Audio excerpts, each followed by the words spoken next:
With so much content out there, how do you know what to listen to? Tune in to hear from people and culture experts. And our thoughts on what's trending in the workforce. All this in 5 minutes or less. I'm here for you. I'm Heather Larson, and this is The Latest. Let's go. We're excited to welcome Mike and John Burns to The Latest today. The Burns Brothers is a unique, research-based marketing, communications, diversity, equity, and inclusion culture agency. Prior to founding the Burns Brothers, Mike and John had extensive careers in diversity, service, and community activism. They have a big impact on the communities they serve. We could talk to them about so much, but today we're going to focus on DEI and culture. Mike, let's start with you. We talk about people and culture on the show. What's the latest in DEI? Wow, now that's a loaded question. And I guess it depends on who you ask, but I will tell you what we see just from engaging with dozens and dozens of clients and thousands of people. I think if we want to look at the evolution of diversity, equity, inclusion, you can even start with just the letters themselves, right? It all initially started with diversity. How do we bring more people from different backgrounds, different ideas, perspectives into organizations? And then moved into the understanding that, okay, it's one thing to have different people there, but if you don't include them in the conversation, then it really doesn't matter. So that's when the I came into D&I. And then it moved into the concept of equity. You can bring in different people, you can invite them into the room, but if they're coming from different points of opportunity and position, it really doesn't matter. And so you need to reinforce and provide the resources. So that's the E. And now people are really trying to dive into the B, which is the belonging. Some organizations have adopted B and tacked it on the back end of diversity, equity, and inclusion. And so now you have diversity, equity, inclusion, and belonging. Some people are still navigating what the B means to them. But ultimately the B is, do people feel like they belong, right? Do they feel and do they see themselves in the organization? And so that's where we're seeing a lot of the focus. And then another piece of focus is on the leaders and the managers. A lot of times diversity, equity, and inclusion was tied to the underrepresented individuals and how do we empower and strengthen and build them up, which is absolutely important. But we understand that you can clean a fish off, make it really, really shiny, but if you throw it back into a dirty pond, it immediately comes dirty. And the managers are the ones that actually create those ecosystems. And so a lot of attention in the diversity space around how do we empower, how do we educate, and how do we drive understanding into our leaders and managers. That's so important, what you mentioned around leaders. And I think, John, why should corporate diversity be a priority in businesses right now? I think a number of different reasons why corporate diversity should be important and should be imperative across all business and across all industries, because ultimately everything begins and ends with your people, right? And so I think people need to feel included. They need to feel like they belong. You need to have a cross section of diverse individuals that can speak to diverse experiences.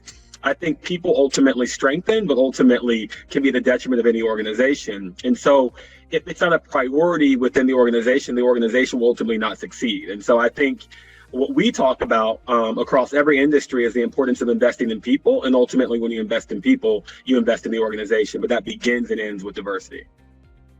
So Mike, back to you. We know it's important, but how do you drive impact that creates lasting, but also authentic change? One of the things that we pride ourselves in at the Burns Brothers, we've created this model called the continuum of change. And basically what the continuum of change says, if you follow these steps, this is how you increase the probability of change sticking, both in or on an individual as well as in an organization. So there is about 5 to 6 pieces to continuum of change. The first is to listen. And so if you truly want to create change, you have to start with listening. And listening is different than hearing. Hearing is just the ability for the ears to receive sound. Listening is the ability to actually interpret, digest, and action on that information. And only through listening can you move to the second phase, which is to understand. And we're not talking about north and south, yeah, I get it type of understanding. We're talking about deep levels of understanding people's positions, people's perspectives, what drives, what scares people, really driving that understanding. Because once you understand, then you move to the third pillar, which is connection. Then you can create real emotional connection with something. And emotional connection is needed to move to the fourth pillar, which is action. And the fourth pillar is important because people tend to act, and oftentimes this is where most corporations start. They want to start with the action, but they haven't done the listening, they haven't done the understanding, they're not connected. And so oftentimes that action kind of fizzles out. And so once you actually have a very coordinated, well thought out action that's tied to objectives, then you have to be willing to move to the fifth phase, which is to assess the action, to make sure the action's actually landing and accomplishing what you want to do. And if it's not, move to that last phase, which is to adjust. And we think if individuals as well as organizations follow those steps, that continuum, then change actually can happen, and it can be sticky and impactful. That's great. I heard a lot of empathy in there too, right? Like that sounds very foundational in your work. Yep, I think empathy, if I'll add to that, empathy is important as well as patience. Right? So you have to be empathetic with the individuals you interact with, but you also have to be patient with yourself and patient with them. But that's also critically important. That's such a good reminder. So John, every organization is at different stages of the continuum, of the journey. How do you suggest a company begin discussions about a more inclusive workforce? Yeah, no, that's a great question, Heather. So I think a company needs to begin discussions by first understanding who that organization is. And so Mike might have alluded to this, but everything that we do within the organization of the Burns Brothers is based in understanding. And so for organizations to ultimately be fruitful in whatever type of diversity initiative or tactic they ultimately deploy, they have to truly understand where they are in that journey. And that understanding is not just based upon the senior leaders. It's based upon really understanding the insights from employees on the ground as well. And so what we recommend is every organization do some type of internal assessment to really truly understand where that organization is along this continuum.